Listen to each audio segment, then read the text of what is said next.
Assalamualaikum warahmatullahi wabarakatuh. Selamat pagi, selamat datang kembali di pembelajaran Bahasa Indonesia kelas 9 bersama Ustazah Heni. Pada pertemuan sebelumnya, Ustazah sudah memberikan poster yang berisi rincian materi yang akan kita pelajari selama semester 2. Jadi selama semester 2 kita akan mempelajari 3 materi. Materi yang pertama itu ada teks tanggapan, materi kedua ada diskusi, teks diskusi maksudnya, dan materi yang ketiga itu ada teks cerita inspiratif. Nah, untuk pertemuan kali ini Ustazah akan menjelaskan tentang teks tanggapan. Apa yang akan kita pelajari di teks tanggapan ini?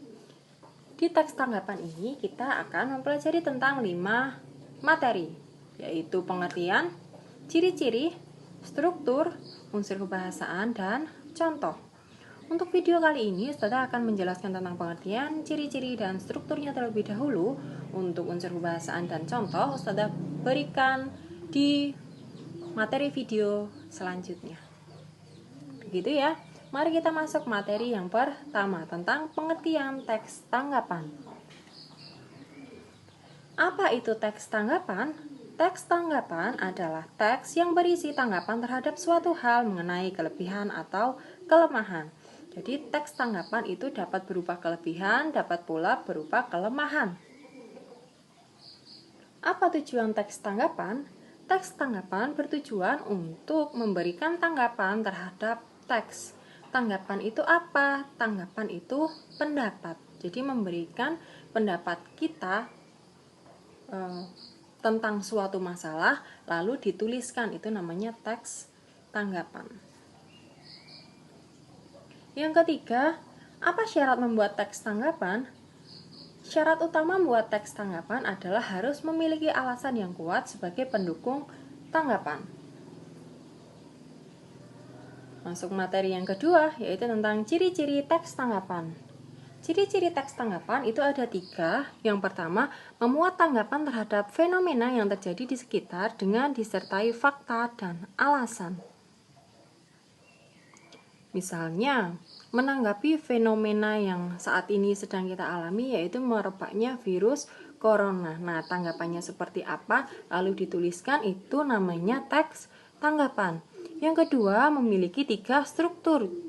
Struktur yang pertama konteks, struktur kedua deskripsi, dan struktur ketiga itu ada penilaian. Ciri yang ketiga ada mengandung kaidah kebahasaan teks tanggapan. Kaidah kebahasaannya apa saja nanti Ustazah jelaskan di video selanjutnya. Materi ketiga, materi terakhir di video ini, struktur teks tanggapan. Struktur teks tanggapan itu ada 3 ya tadi ya. Yang pertama konteks, yang kedua deskripsi, dan yang ketiga penilaian. Konteks ini berisi pernyataan umum tentang apa yang akan disampaikan penulis dalam teks. Misalnya tadi teks tanggapan tentang merebaknya virus corona, maka di konteks itu biasanya dijelaskan dulu virus corona itu apa. Nah, setelah itu masuk ke struktur yang kedua tentang deskripsi. Di dalam deskripsi ini berisi alasan dan fakta tanggapan penulis. Ketiga, ada penilaian. Nah, di bagian penilaian ini berisi ungkapan penilaian berupa pujian atau kritikan. Materi selanjutnya ada unsur kebahasaan teks tanggapan. Ini Ustazah jelaskan di video selanjutnya. Terima kasih sudah menyimak video Ustazah hingga akhir. Assalamualaikum warahmatullahi wabarakatuh.